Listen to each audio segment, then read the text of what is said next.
Hi guys! Welcome back to my channel. So for today's video is gagawa tayo ng dessert. Very famous na mango float. So guys, nandito kami ngayon dito sa New Zealand, which is walang fresh na mangga. So pero gagawa natin ng paraan. Meron kaming nakita dito sa supermarket. Dito sa supermarket. Sliced mango in syrup. Yes, nasa can siya guys, yung mangga, which is maganda kasi 'di ba, kahit wala tayong fresh na mangga is makakagawa pa din tayo ng mango float.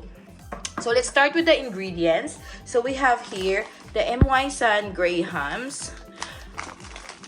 At saka guys, you can also buy yung crush nito, yung crushed grahams. Pero wala kaming ganun, so ika-crush na lang natin. At itong sliced mango in syrup. And then, itong condensed milk. Next is, ito binili namin sa Pinoy store na Angel All-Purpose Creamer. At saka maghanda lang tayo ng lagayan, guys. So, yung first na gagawin natin, guys, kukuha lang tayo ng isang bowl. At saka imimix natin tong all-purpose cream dito. At saka itong condensed milk.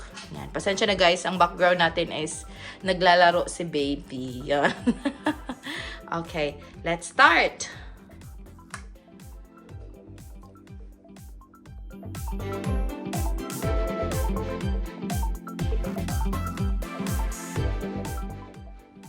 Ang next naman is itong Angel all-purpose cream.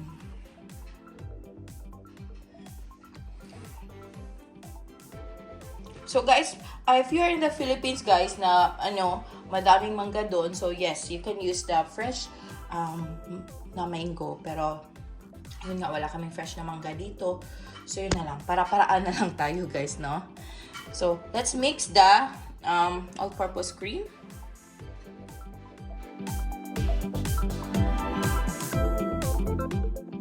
Tsaka guys, if you have a mixer at home, you can use that one.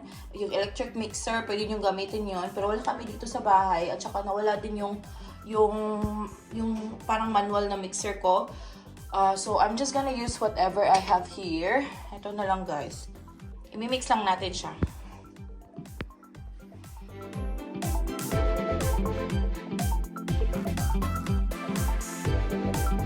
I-drain lang natin yung mangga guys. So, ganito yung itsura ng mangga, guys. Ganito. Ito na siya lahat, guys. Lahat ng mangga natin. Ayan.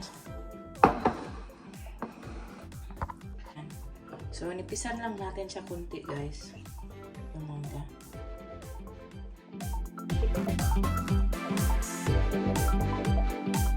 So, yung first lang natin gagawin, guys, is mag-a-assemble na tayo dito sa lagayan ng grahams. Okay, lagay natin dito yung grahams. Then, is yung Nestle cream at condensed milk natin. Then, yung mangga. Then, bubudbura ng yung crushed na grahams. Okay, let's start.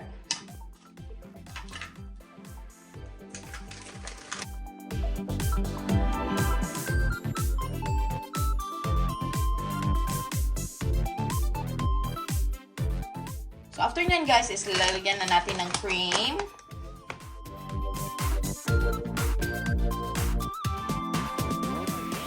Then, after nyan guys, let's add the mango. Yan. Yung sliced mango. Nasa can.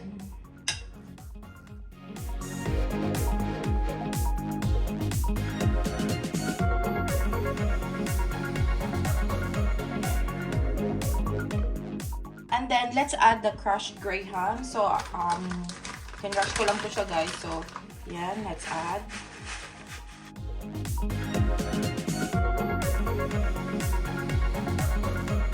And then, ano guys, balik ulit sa first step, yung paglalagay ng grahams, then cream. Yan lang siya guys, paulit-ulit lang siya. Yan, lagay ng grahams, cream, then yung mangga.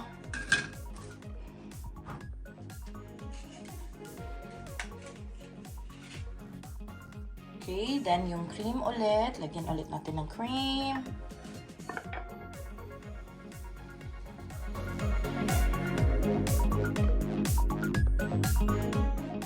Then yung mangga.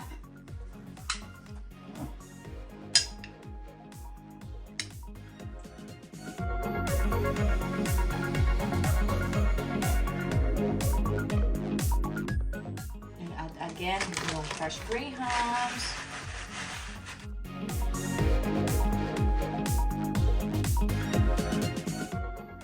So, pang third layer na to siya, guys.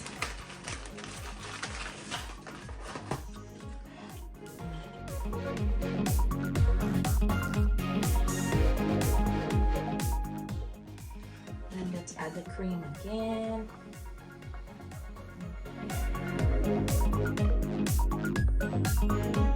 Let's add the mango. So,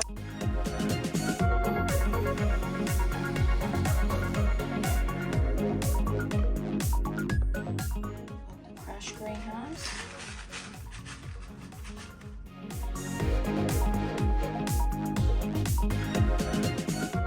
Ayan guys, tapos na tayo. So, i-wrap lang natin to ng cling wrap. Tapos, kasi kakainin namin to siya agad guys. So, ilalagay namin siya sa freezer para maging malamig siya agad.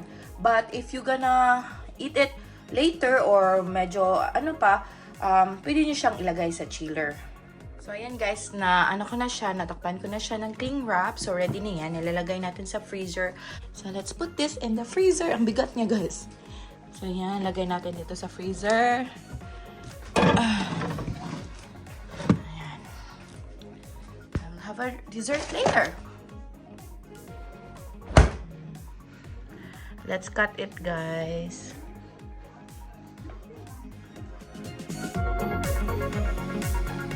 So, guys, my sister is trying it. Let's see her reaction. Kakagising niya lang, guys.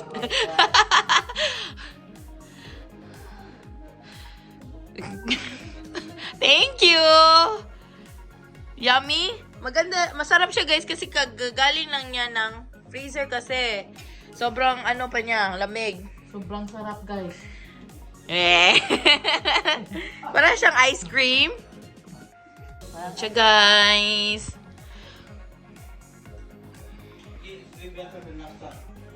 So guys, yan na po yung vlog natin. I hope nag-enjoy kayo. Please don't forget to like and subscribe. Bye!